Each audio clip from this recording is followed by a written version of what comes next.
बिस्मिल्लाहिर्रहमानिर्रहीम।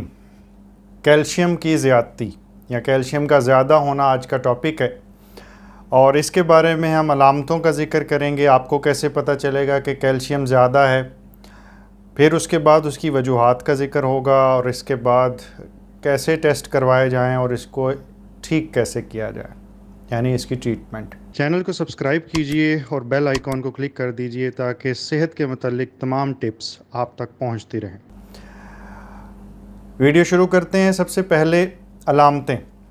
कैल्शियम की normal value जो सी है वो मैं पिछली वीडियोस में जैसे कि बता चुका हूँ कि अपर लिमिट इसकी 10.5 मिलीग्राम पर डेसीलीटर है।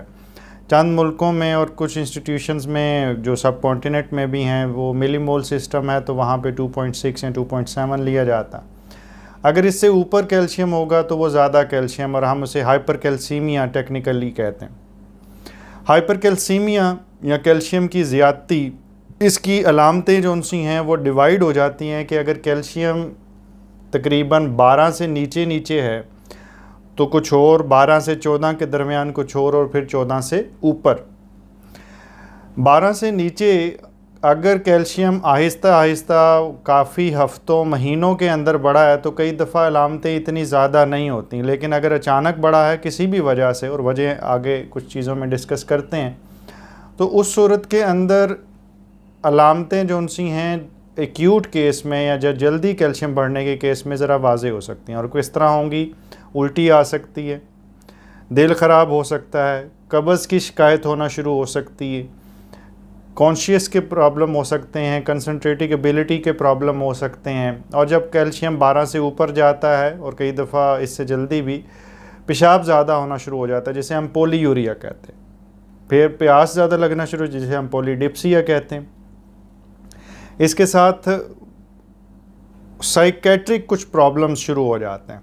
नफ्सियाती तौर पे मूड स्विंग्स डिस्टर्ब होना शुरू हो जाते हैं। पर्सनैलिटी चेंजेस भी कुछ लोग इसके अंदर शिकायत करते हैं, फैमिली वाले ज़्यादातर।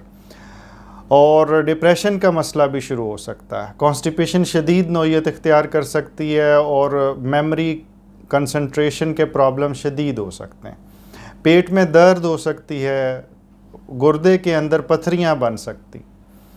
फिर जब कैल्शियम अमूमी तौर पे 14 से ऊपर चला जाता है तो इस सूरत के अंदर जो प्रॉब्लम है वो बेहोशी की तरफ चला जाता है, जिसे हम स्टपर कहते हैं, और बाद में वो कोमा भी हो सकता है, जिसे हम मुकम्मल बेहोशी कहते हैं।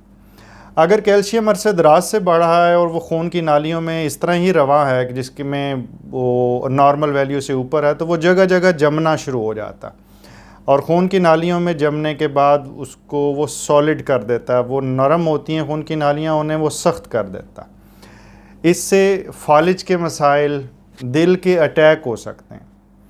इससे ब्लड प्रेशर का मसला हो सकता है, और जब वो बड़ी शरीयान को सख्त कर देता है तो सिस्टोलिक हाइपरटेंशन होती है, यानी ऊपर वाला ब्लड प्रेशर ऊपर होता है, नीचे वाला ठीक रहता है। ये उम्र की आखिरी हद को जब हम पहुँचे होते हैं तो तब भी हो जाता है, लेकिन अगर कैल्शियम ज़्यादा हो तो ये उससे पहले भी हो सकता। कैल्शियम दिमाग के अंदर जम जाए तो वो बाद में पार्किंसनिज़म या राशे का मसला और अल्जाइमर्स, या जिसे हम याददाश्त की कमी के मसला उम्र के आखिरी हिस्से में होता है, उस तरह के प्रॉब्लम भी आ सकते हैं। ये तो थी अलामात। अब इसके बाद है कि ये होता क्यों है। ये समझना इम्पॉर्टेंट है कि इसकी वजूहात जो सी हैं वो कुछ बारीक हैं। जो ये वीडियो है ये जनरल पब्लिक के लिए टारगेटेड है, तो इसमें मैं बहुत ज़्यादा डिटेल में नहीं जा सकता, लेकिन मैं कोशिश करूँगा उन चीज़ों का नाम ज़रूर ले लूँ, क्योंकि ये डायग्नोसिस अक्सर सब कॉन्टिनेंट में मैंने मिस होते देखा। हाई कैल्शियम को अमूमी तौर पे सीरियसली नहीं लिया जाता। आप इसकी वजूहात सुनेंगे तो मेरा ख़्याल है आप भी मुझसे इस चीज़ के अंदर साथ देंगे कि इसकी वजूहात ऐसी हैं कि इसको सीरियस लेना चाहिए। नंबर 1, PTH नाम का एक हार्मोन है जिसे पैराथायराइड हार्मोन कहते हैं। ये गर्दन के बीच में लगे होते हैं 4 थायराइड ग्लैंड के इर्द गिर्द, इसलिए इसे पैराथायराइड कहते हैं। ये कैल्शियम को जिस्म के अंदर बैलेंस क्रिएट करता है। इसकी कोशिश होती है जिस्म में कैल्शियम ज़्यादा रहे। ऊपर वाले ने इसे इसलिए बनाया था कि जब कैल्शियम लो होना शुरू हो तो ये बढ़ जाए और उसके बाद कैल्शियम को ज़्यादा कर दे। लेकिन अगर ये बिला वजह एक्सक्रीट हो और कैल्शियम कम ना भी हो और ये एक्सक्रीट होता जाए तो फिर उस सूरत में ये कैल्शियम को ज़्यादा कर देता। कैल्शियम ज़्यादा होने से फिर वो तमाम मसाइल होंगे जिनका मैंने अभी जिक्र किया। पैराथायराइड हार्मोन बढ़ता क्यों है, कुछ हम वजह नहीं जानते। ऐसी चीज़ों को हम अपनी टेक्निकल में प्राइमरी हाइपर पैराथायराइडिज्म कहते हैं कि भाई हमें नहीं पता, इडियोपैथिक है, जेनेटिकली कोई वजह थी। जेनेटिक सिंड्रोम्स भी हैं कुछ इसके साथ एसोसिएटेड, इसमें से एक का नाम मैं लेना चाहूँगा और उसकी वजह बताता हूँ। मेन कहते हैं उसे मल्टीपल एंडोक्राइन न्यूप्लेजियाज, और इसमें कुछ और भी होते हैं, रुतूबत वाले या हार्मोनल ट्यूमर्स वो भी होते हैं। जब पीटीएच बड़ा हो तो उन हार्मोन्स पे भी गौर करना है जो इससे रिलेटेड है। वो कौन से हैं वो आपके लिए नहीं है, लेकिन एपेटाइज़र इसलिए दिया कि बाज़ का मैंने इसे मिस होते देखा है। पैराथायराइड हार्मोन पे गौर होता है, उसकी सर्जरी प्लान हुई होती है, लेकिन बाकी ऑर्गन्स को उतने गौर से नहीं देखा गया होता जो हो सकता है इन्वॉल्व हों, और बाद में जब अलामतें आएँ तो सिर्फ उस वक़्त जाके उस पर गौर किया जाए। फिर इसके साथ अगर फ़र्ज़ करें कि इसी वजह से फॉस्फेट जिस्म में ज़्यादा है, कैल्शियम कम है, तो पीटीएच से बढ़ने की कोशिश करता है और आखिर में वो फिर ऑटोनमस हो जाता है और टर्शरी हम इसे हाइपर पैराथायराइडिज्म कहते हैं। ये होता है गुर्दा फेलियर के पेशेंट्स के अंदर अमूमी तौर पे। डायलिसिस के पेशेंट्स के अंदर जिनका गुर्दे ज़्यादा ख़राब हो चुके हैं और उनके जिस्म के अंदर फॉस्फेट ज़्यादा रहना शुरू हो गया, कैल्शियम लो लेना शुरू हो गया, तो एक वक्त आता है कि पीटीएच जो उनसा है वो अपनी मर्ज़ी से एक्सक्रीट होता रहता है और वो कैल्शियम को हाई ले जाता है। इसका तरीक़ाकार इलाज का जो उनसा है वो वीडियो के आखिर में डिस्कस करते हैं। फिर पैराथायराइड हार्मोन के कुछ रेयर सिचुएशंस भी हैं, लेकिन वो इस वीडियो के स्कोप से बाहर निकल जाएंगी तो मैं उनको टच नहीं करता। इसके बाद फिर अगली चीज़ का जिक्र होना चाहिए कि मलिग्नेंसी या खुदा ना खास्ता कैंसर अगर किसी को हो गया है तो उसके अंदर भी कैल्शियम बढ़ जाता। कैल्शियम के कैंसर के अंदर बढ़ने की 3 मेजर वजूहात होती हैं। एक ये कि पैराथायराइड की किस्म का ये एक हार्मोन, हम उसे रिलेटेड पेप्टाइड कहते हैं, वो निकला और उसने कैल्शियम बढ़ाना शुरू कर दिया। फिर ये कि बाज़ कैंसर्स जो से हैं वो विटामिन डी बढ़ाना शुरू हो जाते हैं, उससे कैल्शियम बढ़ना शुरू हो जाता है। और तीसरा ये खुदा ना खास्ता अगर कैल्शियम फैल गया, कैंसर फैल गया और उसने जाके हड्डियों को इन्वॉल्व कर लिया तो उस सूरत के अंदर हड्डियों से कैल्शियम निकल के ब्लड में आ जाता है और उससे कैल्शियम बढ़ जाता है। ये 2 चीज़ें, कैंसर और पैराथायराइड हार्मोन मिल के 90% कैल्शियम के बढ़ने की वजूहात का सबब बनते हैं। यानी 100 में अगर केसेस कैल्शियम के देखे जाएँ ज़्यादा के तो 90 केसेस इसके निकलते हैं। ये है यूरोपियन डेटा या वेस्ट या यूएसए का डेटा कह लीजिए। बट बैक इन पाकिस्तान और इंडिया, बांग्लादेश में यहाँ पे एक और बहुत मेजर प्रॉब्लम है और उसे मैंने तीसरे नंबर पे रखा है, वो है विटामिन डी का ज़्यादा इस्तेमाल, बेजा इस्तेमाल। विटामिन डी किसी डॉक्टर ने बता दिया, उसके बाद हर एक ने वो माहवार लेना शुरू कर दिया और लेते ही गई, कई साल गुजर गए। उससे कैल्शियम बढ़ता है, फिर वो स्टोन बनाता है, वो गुर्दे के अंदर पथरियाँ बन जाती हैं, उसके अंदर वो खून की नालियों में जमता है, वो दिल की नालियों में जमता है, यू नेम इट। उसके सारे वो प्रॉब्लम्स जो नहीं आने थे और हमने ख़ुद वो ज़्यादा दवाई खा के इस्तेमाल करके वो कर लिए।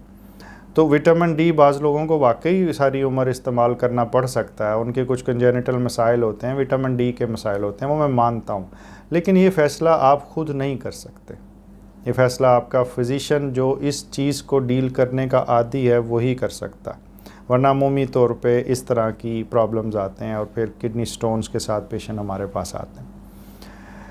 इसके बाद मेडिकेशंस का जिक्र ज़रूर होना चाहिए कि दवाइयाँ कौन सी हैं विटामिन डी के अलावा जो ऐसा कर सकती। इसके अंदर थायाजाइड डायूरेटिक्स, यानी कि अगर हाइड्रोक्लोरथायाजाइड का मैं नाम लूँ, डायूज़ा के नाम से, इंडेपामाइड, नेट्रिलेक्स एसआर के नाम से पाकिस्तान में अंदर मिलती है और दूसरे मुल्कों में भी मिलती है, इसी नाम से भी मिलती है।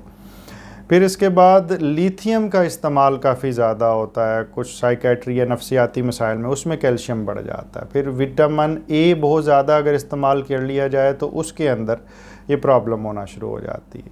फिर थियोफाइलिन एक सांस के लिए ली जाने वाली दवाई है, उसके अंदर प्रॉब्लम ये हो जाता है कि वो कैल्शियम को बढ़ा सकता है। मैकेनिज़्म क्या है वो उसकी तरफ नहीं जाते, तो सांस की नाली को खोलने के लिए थियोग्रेड नाम की थियोफाइलिन टैबलेट इस्तेमाल की जाती है और वो भी कैल्शियम बढ़ा सकती है।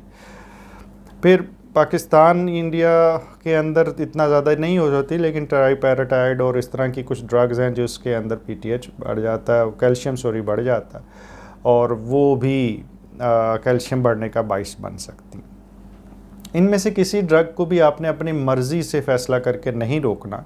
नाम बताने का मकसद ये है कि आपको पता हो, क्योंकि बाज़ का फिजिशियंस भी बहुत बिज़ी होते हैं, तो वो इस चीज़ पे इतना गौर नहीं करते कि शायद कोई दवाई इस्तेमाल हो रही है और उसके अंदर से कुछ कैल्शियम डिस्टर्ब ना हो रहा हो। फिर कुछ ऐसी बीमारियां हैं जिनके अंदर विटामिन डी ज़्यादा बनना शुरू हो जाता है। टीबी की बीमारी, कुछ फंगल इन्फेक्शंस हैं लंग्स के, उनके अंदर विटामिन डी ज़्यादा बनना शुरू हो जाता है। फिर सार्काइडोसिस के मसाइल हैं, सार्काइडोसिस एक बीमारी है लंग की, उसके अंदर भी कैल्शियम ज़्यादा होना शुरू हो जाता है। ये तमाम चीज़ों के अंदर विटामिन डी बढ़ जाता।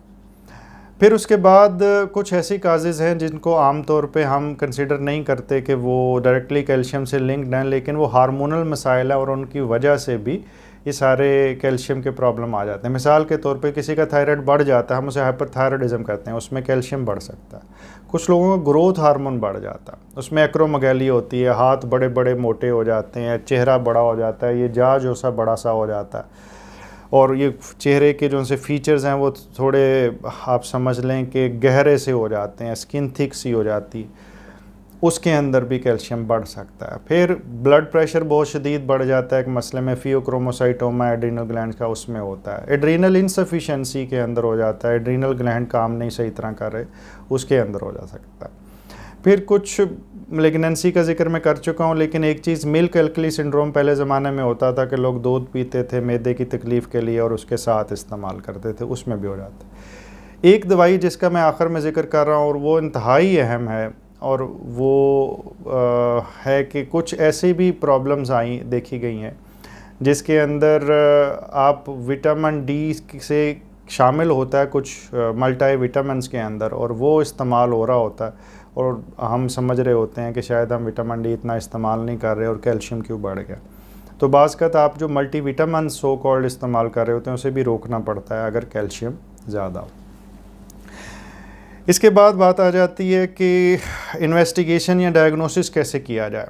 तो डायग्नोसिस के लिए एक तो ये कि पेशेंट की हिस्ट्री का कोई नेमल बदल नहीं है, वो आपका फिजिशियन ही आपकी तह तक पहुंच सकेगा। ये 10-15 मिनट की वीडियो आपको डॉक्टर नहीं बना सकती, लेकिन ये आपको एहसास दिला सकती है कि कैल्शियम ज़्यादा हो तो उसको सीरियसली लें, उसे इग्नोर ना करें। पैराथायराइड हार्मोन को टेस्ट करना होता है, उसमें इंटैक्ट वैरायटी चेक करनी होती है, विटामिन डी को चेक करना है, सीरम एल्ब्यूमिन चेक करना है, क्योंकि करेक्टेड कैल्शियम चेक करना है, फ्री कैल्शियम इसके अंदर इम्पॉर्टेंट होता है। फिर उसके बाद जैसे मैंने वो तमाम हार्मोनल प्रॉब्लम्स बताए, उनमें से अगर कुछ है तो वो चेक करना है। थायराइड कर कोर्टिसोल चेक करना पड़ सकता है, हो सकता है कैटेकोलोमीन्स चेक करने पड़े, चेस्ट एक्सरे करना पड़ता है ग्रैनुलोमेटस डिजीज़ को देखने के लिए, वज़न की कमी की हिस्ट्री लेनी पड़ती है, वज़न कम हो रहा है उसके साथ एसोसिएटेड तो नहीं है, जिस्म में कोई एक हड्डी बहुत ज़्यादा दर्द नहीं कर रही उसके साथ तो एसोसिएटेड नहीं है, और वहाँ का एक्सरे फिर मतलब हर मरीज़ के अंदर कुछ सेट ऑफ इन्वेस्टिगेशंस थोड़ी डिफरेंट हो जाती हैं। ज़रूरी नहीं हर एक को एक ही लगाम से हम या एक ही हम छांटे से हाँकें, लेकिन पैराथायराइड हार्मोन, एल्ब्यूमिन और 25 हाइड्रोक्सी विटामिन डी का टेस्ट अमूमी तौर पे तमाम पेशेंट्स के अंदर इनिशियली करना पड़ता है, और अगले टेस्ट जो उनसे हैं वो फिर बाद में डिसाइड होते हैं। कैंसर के लिए क्या टेस्ट करवाए जाते हैं वो भी आपको समझ नहीं आ सकेगी, क्योंकि मुश्किल से नाम है और ना वो याद होंगे, ना आपको खुद कराने चाहिए जब तक आपका खुदा ना खास्ता फिजिशियन आपको सजेस्ट नहीं करता। आखिर में बात आ जाती है ट्रीटमेंट की। तो ट्रीटमेंट में सबसे पहले मैं जिक्र करना चाहूँगा कि अगर विटामिन डी की ज़्यादती की वजह से हो रहा है तो अगर विटामिन डी ले रहे हैं तो उसको खुदारा रोक दीजिए और अपने फिजिशियन से चेक करवाएं, विटामिन डी का लेवल देखें और उसके बाद उसको मैनेज कैसे करना है वो देखें। बाज़ लोगों को यहाँ एक प्रॉब्लम होता है कि जिस्म में दर्दें तो अभी भी हैं, विटामिन डी तो मेरा रिपोर्टों में ज़्यादा आ गया, कैल्शियम भी ठीक है, लेकिन दर्दें ठीक नहीं हो रही। उसकी वजह कुछ हो रहा है, उसके लिए मैं कोशिश करूँगा अलहदा वीडियो बना दूँ, लेकिन ये याद रखें कि अगर विटामिन डी ज़्यादा है और कैल्शियम ज़्यादा है तो विटामिन डी को अब रोक दीजिए।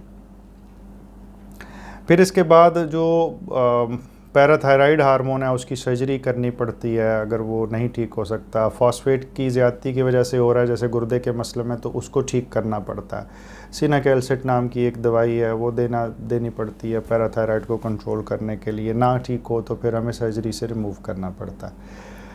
फिर उसके बाद मैलिग्नेंसी के अंदर जो कैंसर है, मैलिग्नेंसी कैंसर को कहते हैं, तो उसके अंदर उसको ढूंढना है और वजह जाननी है कि वो किस वजह से कैल्शियम बढ़ा रहा है, और उसको ठीक करने के लिए बहुत सारी स्कीम्स हैं जो फॉलो करनी होती हैं।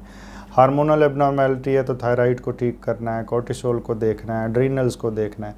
ये सारे प्रॉब्लम जो उनसे हैं, ये सॉल्यूशंस या ट्रीटमेंट ये प्रॉब्लम बेस्ड होंगी। तमाम लोगों के लिए एक जो सी ट्रीटमेंट है वो नहीं बताई जा सकती।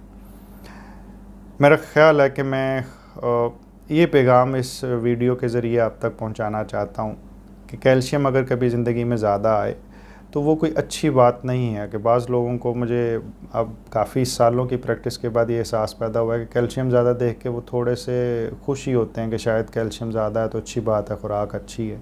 ऐसा नहीं है, कोई भी चीज़ ज़्यादा या कम अच्छी नहीं होती। वो उसी रिकमेंडेड रेंज में जिसमें ऊपर वाला चाहता है वो रहे तो फ़ायदा होता है। अपना बहुत ख्याल रखिएगा, और मेरी वीडियोस के साथ अगर आपकी ज़िंदगी में कोई आसानी पैदा हो तो हमारे लिए दुआ कीजिएगा। बहुत शुक्रिया।